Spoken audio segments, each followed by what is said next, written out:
Of the raft of new leaks surrounding Tucker Carlson, this one is hands down the worst.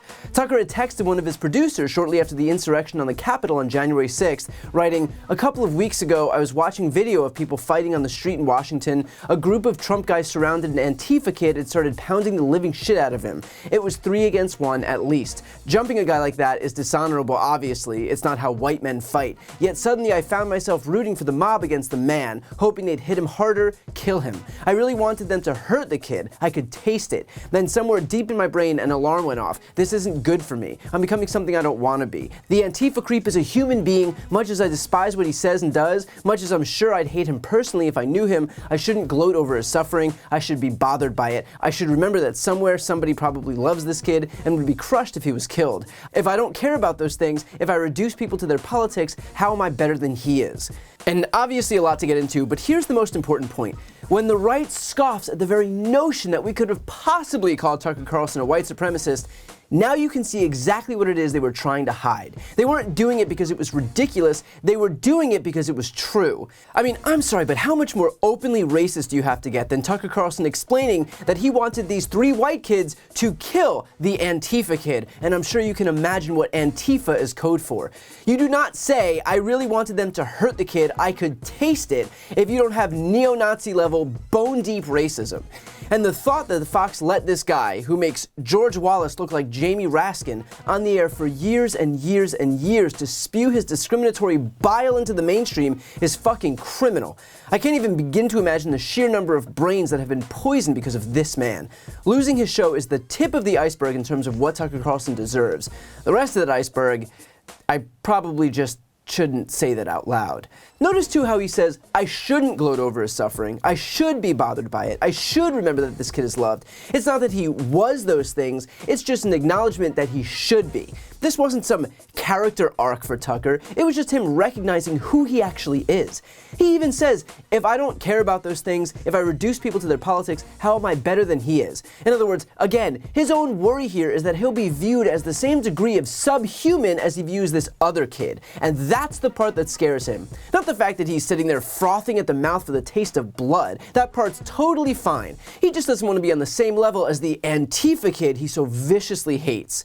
Now, the New York Times is reporting that this was a contributing factor in Tucker Carlson's firing. The article reads, "The text alarmed the Fox board, which saw the message a day before Fox was set to defend itself against Dominion voting systems before a jury. The board grew concerned that the message could become public at a trial when Mr. Carlson was on the stand, creating a sensational and damaging moment that would raise broader questions about the company. The day after the discovery, the board told Fox executives it was bringing in an outside law firm to conduct an investigation into Mr. Carlson's conduct. The text messages added to a growing number of internal issues involving Mr. Carlson that led the company's leadership to conclude that he was more of a problem than an asset and had to go, according to several people with knowledge of the decision. In other messages, he had referred to women, including a senior Fox executive, in crude and misogynistic terms. The message about the fight also played a role in the company's decision to settle with Dominion for $787 million, the highest known payout in a defamation case." Now, I'm not sure if Fox's management has ever had a chance to watch Tucker Carlson's show, but the idea that they're just finding out now that Tucker's a racist is like me alerting you all here and now that George Santos may just be a liar. This is the guy who introduced the Great Replacement theory into the mainstream, that Democrats are trying to change the demographics of the country to take power politically. He said that immigration makes America poorer and dirtier. He called the COVID vaccine the deadliest mass vaccination event in modern history. The dead could see that Tucker is a vile racist. So this idea that Fox's leadership was so appalled at these texts that it led to his firing is just delusional. But second, note the part where the Times reported that Fox's board was concerned about the message becoming public. Yeah, that sure would be bad. Sure wouldn't want that message to be out there in the public, even despite the fact that they already fired Tucker. That would be really, really, really shitty for Fox News. So it'd be a shame if people were to screenshot this and share it far and wide. So please, make sure that you definitely don't do that.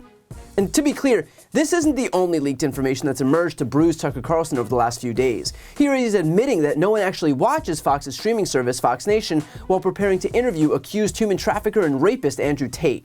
I don't want to be a slave to Fox Nation, which I don't think that many people watch anyway. We're gonna because I'm like a representative of the American media now.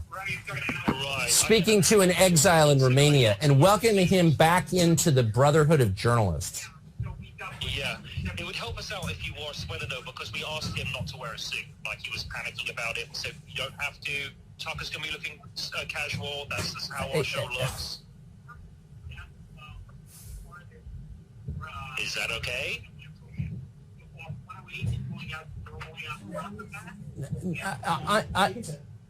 I mean, this is airing on the nighttime show, and I want it to look official. I don't want it to be like bro talk. And I, you know what I mean? Yeah, but the majority of it, like if we go like 45 minutes, it's going to be for Fox Nation. But nobody's going to watch it on Fox Nation. Nobody watches Fox Nation because the site sucks. So I'd really like to just dump the whole thing on YouTube. But anyway, that's just my view. I'm just frustrated with it's hard to use that site. I don't know why they're not fixing it. It's driving me insane. And they're like making like Lifetime movies, but they don't work on the infrastructure of the site. Like what? It's crazy, and it drives me crazy because it's like we're doing all this extra work and no one can find it. It's unbelievable, actually. I don't know who runs that site. We're going to play a sizable chunk on the show tomorrow night. That's the plan.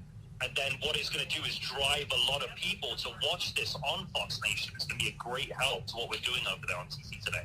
I know, but we're doing our part. We're like working like animals to produce all this content, and the people in charge of it, whoever that guy's, whatever his name is, like they're ignoring the fact that the site doesn't work. And I think it's like a betrayal of our efforts. That's how I feel. So of course I resent it. And here he is mocking his own viewers during another hot mic moment. Well, I feel great. You know, I can never assess my appearance. I wait for my postmenopausal fans to weigh in on that. My IFB. What? They want to control me from afar? Okay, I'm putting the leash on. You can... Fuck it, we'll do it live! I got you, baby. And what's becoming more and more apparent is that this isn't the end of the drip, drip, drip of damaging information about Tucker Carlson. And that's a point that Rolling Stone made clear when it reported that Fox supposedly has an Oppo file against him. And should he decide to lash out against the network in retaliation for his firing, that Fox would be prepared to release its own trove of compromising material.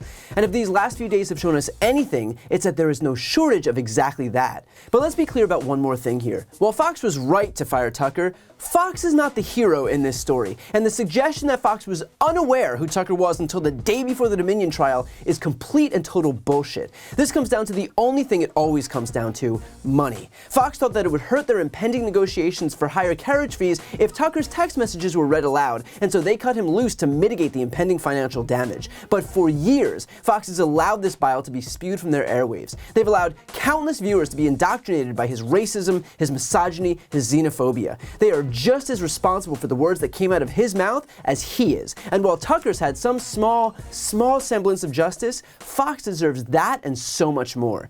So I hope that Smartmatic picks up where Dominion left off. I hope that Fox's shareholder lawsuit buries them under more litigation. And I hope that Abby Grossberg's lawsuit reveals everything that Fox is trying to keep quiet. They spent years fucking around. Now it's time they find out. Before you go, I need your help. I'm right on the cusp of hitting 2 million subscribers, so please help me grow this channel so the progressive media ecosystem grows by hitting the subscribe button right here on the screen. I also started a Spanish channel so we can finally start regaining some of that lost ground among Spanish speakers, so if you want to help support those efforts, you can hit that subscribe button. And finally, if you listen to podcasts and you want to support mine, you'll find a link to that on the screen as well. Thanks so much for watching.